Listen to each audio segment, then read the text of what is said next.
ಎಲ್ಲರಿಗೂ ನಮಸ್ಕಾರ. ನಾನು ಡಾಕ್ಟರ್ ಪ್ರಜ್ಞಾ ಪಿ ನಾಯಕ್, ಮಣಿಪಾಲ ದಂತ ವೈದ್ಯಕೀಯ ಕಾಲೇಜು ಮತ್ತು ಆಸ್ಪತ್ರೆ ಮಣಿಪಾಲ ಇಲ್ಲಿಯ ಸಮುದಾಯ ದಂತ ಚಿಕಿತ್ಸಾ ವಿಭಾಗದಲ್ಲಿ ಅಸೋಸಿಯೇಟ್ ಪ್ರೊಫೆಸರ್ ಆಗಿ ಕಾರ್ಯನಿರ್ವಹಿಸುತ್ತಿದ್ದೇನೆ. ಇವತ್ತಿನ ದಿನ ನಾನು ಹಲ್ಲಿನ ಸಂರಕ್ಷಣೆ ಹಾಗೂ ಹಲ್ಲಿನ ರೆಸಿಸ್ಟೆನ್ಸ್ ಅನ್ನು ಅಂದರೆ ಪ್ರತಿರೋಧಕ ಶಕ್ತಿಯನ್ನು ಹೇಗೆ ಹೆಚ್ಚಿಸಬಹುದು ಎಂಬುದರ ವಿಚಾರವಾಗಿ ಸವಿಸ್ತಾರವಾಗಿ ಚರ್ಚಿಸಲಿಕ್ಕೆ ಇಷ್ಟಪಡ್ತೇನೆ. An ounce of prevention is worth a pound of cure ಎಂಬ ಗಾದೆ ಮಾತಿದೆ. ಇದು ಮುನ್ನೆಚ್ಚರಿಕೆಯ ಮಹತ್ವವನ್ನು ಎತ್ತಿ ಹಿಡಿತದೆ. ಅದೇ ರೀತಿ ದಂತಕುಳಿ ಅಥವಾ ಟೂತ್ ಡಿಕೆ ಅಥವಾ ಡೆಂಟಲ್ ಕ್ಯಾವಿಟೀಸ್ ಅಂತ ಏನು ಹೇಳ್ತೇವೆ, ಇವುಗಳನ್ನು ಕೂಡ ನಿಯಂತ್ರಿಸಲಿಕ್ಕೆ ನಮ್ಮೊಂದಿಗೆ ಕೆಲವೊಂದು ಸರಳವಾದಂತಹ ಮಾರ್ಗದರ್ಶನಗಳು ಇವೆ.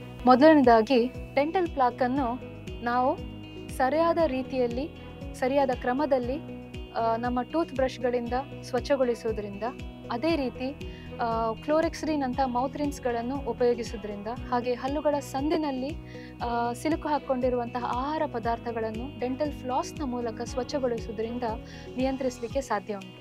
ಅದೇ ರೀತಿ ಪೀರಿಯಾಡಿಕಲಿ ಅಂದರೆ ನಾವು ಅಟ್ಲೀಸ್ಟ್ ವರ್ಷಕ್ಕೊಮ್ಮೆ ಅಥವಾ 2 ವರ್ಷಕ್ಕೊಮ್ಮೆ ದಂತ ವೈದ್ಯರಲ್ಲಿ ಹೋಗಿ ಅವರಿಂದ ಕೂಡ ಅಲ್ಟ್ರಾಸಾನಿಕ್ ಸ್ಕೇಲಿಂಗ್ ಅಂತ ಏನು ಹೇಳ್ತೇವೆ, ಇದರ ಮೂಲಕ ಕೂಡ ಈ ಡೆಂಟಲ್ ಪ್ಲಾಕ್ ಮತ್ತು ಕ್ಯಾಲ್ಕುಲಸನ್ನು ನಾವು ರಿಮೂವ್ ಮಾಡಲಿಕ್ಕೆ ಸಾಧ್ಯ ಇದೆ. ಎರಡನೆಯದಾಗಿ ಬರುವಂಥದ್ದು ನಾವು ನಮ್ಮ ಆಹಾರದಲ್ಲಿ ಮಾಡುವಂತಹ ಬದಲಾವಣೆಗಳು. ಇತ್ತೀಚಿನ ದಿನಗಳಲ್ಲಿ ಇನ್ ಬಿಟ್ವೀನ್ ಮೀಲ್ ಸ್ನ್ಯಾಕಿಂಗ್ ಎಂಬುದು ಜಾಸ್ತಿಯಾಗಿದೆ. ಅಂದರೆ ನಾವು ತಿಂಡಿ ಮತ್ತು ಊಟದ ಮಧ್ಯದಲ್ಲಿ ಸ್ನ್ಯಾಕ್ಸ್ ಅಂದರೆ ಚಾಕ್ಲೇಟ್ಸ್, ಚಿಪ್ಸ್ನಂಥ ಆಹಾರ ಪದಾರ್ಥಗಳನ್ನು ಜಾಸ್ತಿಯಾಗಿ ಉಪಯೋಗ ಮಾಡ್ತೇವೆ. ಅದೇ ರೀತಿ ರಾತ್ರಿ ಊಟ ಆದ ನಂತರ ಕೂಡ ಸ್ವೀಟ್ಸ್ಗಳನ್ನು, ಮಲಗುವ ಮುಂಚೆ ಸ್ವೀಟ್ಸ್ಗಳನ್ನು ತಿನ್ನುವ ಪರಿಪಾಠ ಇತ್ತೀಚೆಗೆ ಜಾಸ್ತಿಯಾಗಿದೆ. ಇದನ್ನೇ ಸ್ವೀಟ್ ಟೂತ್ ಅಂತ ಹೇಳ್ತಾರೆ. ಇಂತಹ ಕೆಲವೊಂದು ಹ್ಯಾಬಿಟ್ಸ್ಗಳನ್ನು ನಾವು ಕಡಿಮೆ ಮಾಡಬೇಕಾಗ್ತದೆ. ಮೂರನೆಯದಾಗಿ ನಮ್ಮ ಹಲ್ಲುಗಳ ರೆಸಿಸ್ಟೆನ್ಸ್ ಪವರ್ ಅಂದರೆ ಹಲ್ಲುಗಳ ಪ್ರತಿಬಂಧಕ ಶಕ್ತಿಯನ್ನು ನಾವು ಜಾಸ್ತಿ ಮಾಡಬೇಕು. ಇದನ್ನು ನಾವು ಡೆಂಟಲ್ ಫ್ಲೂರೈಡ್ಸ್ ಮತ್ತು ಪಿಟ್ ಆ್ಯಂಡ್ ಫಿಶರ್ ಸೀಲೆಂಟ್ಸ್ಗಳ ಮೂಲಕ ಮಾಡಬಹುದು. ಇನ್ನು ಫ್ಲೂರೈಡ್ಸ್ಗಳು, ಇದು ನಾವು ಕುಡಿಯುವ ನೀರಿನಲ್ಲಿ, ತಿನ್ನುವಂತಹ ತರಕಾರಿ ಅಥವಾ ಬೇರೆ ಆಹಾರದಲ್ಲಿ ನ್ಯಾಚುರಲ್ ಆಗಿ ಸಣ್ಣ ಪ್ರಮಾಣದಲ್ಲಿ ಇರುವಂತಹ ಒಂದು ಮಿನರಲ್. ಇದೇ ಫ್ಲೂರೈಡ್ಸ್ ನಮ್ಮ ಹಲ್ಲುಗಳನ್ನು ಸದೃಢಗೊಳಿಸಲಿಕ್ಕೆ ಒಂದು ದೊಡ್ಡ ಆಯುಧ ಕೂಡ ಹೌದು. ಈ ಫ್ಲೂರೈಡ್ಸ್ಗಳು ಎನಾಮೆಲ್ನಲ್ಲಿರುವಂತಹ ಕ್ಯಾಲ್ಶಿಯಂ ಹೈಡ್ರಾಕ್ಸಿ ಎಪಟೈಟ್ ಅನ್ನು ಫ್ಲೂರ್ ಎಪಟೈಟ್ ಆಗಿ ಕನ್ವರ್ಟ್ ಮಾಡಿ ಹಲ್ಲುಗಳನ್ನು, ಎನಾಮೆಲನ್ನು ಸದೃಢಗೊಳಿಸ್ತದೆ. ಅದೇ ರೀತಿ ಇನಿಷಿಯಲ್ ಟೂತ್ ಡಿಕೆ ಅಂದರೆ ಹಲ್ಲು ಹುಳುಕು ಜಸ್ಟ್ ಶುರುವಾದಂಥ ಸಂದರ್ಭದಲ್ಲಿ ಅದನ್ನು ಕೂಡ ರೀಮಿನರಲೈಸ್ ಮಾಡುವಂತಹ ಕೆಪಾಸಿಟಿ ಇದೆ. ಈ ಫ್ಲೂರೈಡ್ಸ್ಗಳನ್ನು ನಾವು ಹೇಗೆ ಪಡಿಬೋದು ಅಂತ ಕೇಳಿದರೆ, ಇತ್ತೀಚಿನ ದಿನಗಳಲ್ಲಿ ಮಾರ್ಕೆಟ್ನಲ್ಲಿ ಲಭ್ಯವಿರುವಂತಹ ಸರಿಸುಮಾರು ಎಲ್ಲ ಟೂತ್ಪೇಸ್ಟ್ಗಳಲ್ಲಿ ಈ ಫ್ಲೂರೈಡ್ಸ್ಗಳು ಇರ್ತವೆ. ಇದನ್ನು ನೀವು ಟೂತ್ಪೇಸ್ಟ್ನ ಹಿಂದುಗಡೆ ಇರುವಂತಹ ಇಂಗ್ರೀಡಿಯೆಂಟ್ ಲಿಸ್ಟ್ನಲ್ಲಿ ಇದು ಇದೆಯೋ ಇಲ್ವಾ ಎಂದು ಕ್ರಾಸ್ ಚೆಕ್ ಮಾಡಿ ಮತ್ತೆ ನೀವು ಪಡ್ಕೊಳ್ಬೋದು. ಆದರೆ ಮಕ್ಕಳಲ್ಲಿ ನಮಗೆ ಈ ಫ್ಲೂರೈಡ್ಸ್ನ ನೆಸೆಸಿಟಿ ಜಾಸ್ತಿ ಇರ್ತವೆ.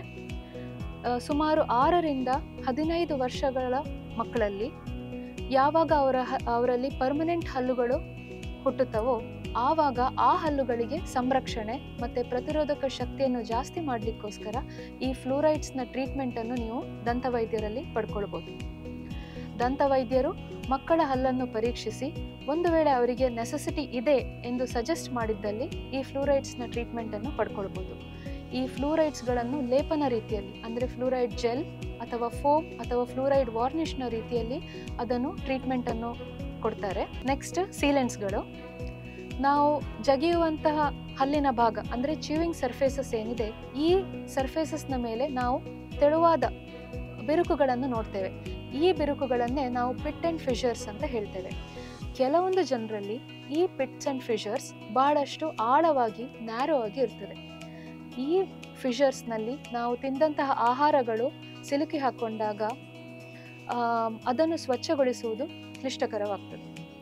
ಅಂಥ ಸಂದರ್ಭದಲ್ಲಿ ದಂತವೈದ್ಯರು ಸೀಲೆಂಟ್ಸ್ಗಳನ್ನು ಸಜೆಸ್ಟ್ ಮಾಡ್ತಾರೆ.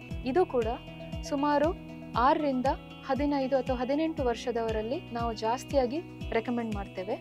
ಈ ಸೀಲೆಂಟ್ಸ್ಗಳು ಈ ಡೀಪ್ ಆಗಿರುವಂತಹ ಆಳವಾಗಿರುವಂತಹ ಬಿರುಕುಗಳು ಅಥವಾ ಈ ಪಿಟ್ ಆ್ಯಂಡ್ ಫಿಶರ್ಸ್ಗಳನ್ನು ಸೀಲ್ ಮಾಡಿ ಅಂದರೆ ಕವರ್ ಮಾಡಿ ಹಲ್ಲುಗಳನ್ನು ಸ್ವಚ್ಛಗೊಳಿಸುವಂಥದ್ದನ್ನು ಸುಲಭವಾಗಿ ಮಾಡ್ತದೆ.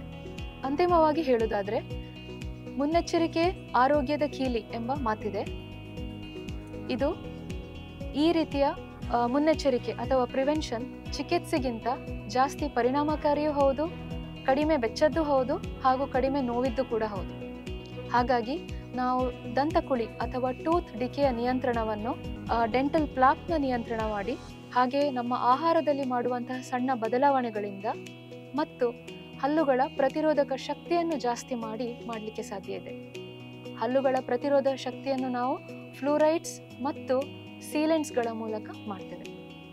ಹೀಗೆ ನಾವು ಕೆಲವೊಂದು ಸರಳವಾದ ಕ್ರಮಗಳನ್ನು ನಮ್ಮ ಮನೆಗಳಲ್ಲಿ ಅನುಸರಿಸಿ ಹಾಗೂ ದಂತ ವೈದ್ಯರಲ್ಲಿ ಪೀರಿಯಾಡಿಕ್ ವಿಸಿಟ್ಸ್ ಅನ್ನು ಮಾಡಿ ಆರೋಗ್ಯಭರಿತ ಹಾಗೂ ಆತ್ಮವಿಶ್ವಾಸ ಭರಿತ ನಗುವನ್ನು ಜೀವನ ಪೂರ್ತಿ ಕಾಯ್ದುಕೊಳ್ಳಬಹುದು. ಧನ್ಯವಾದಗಳು.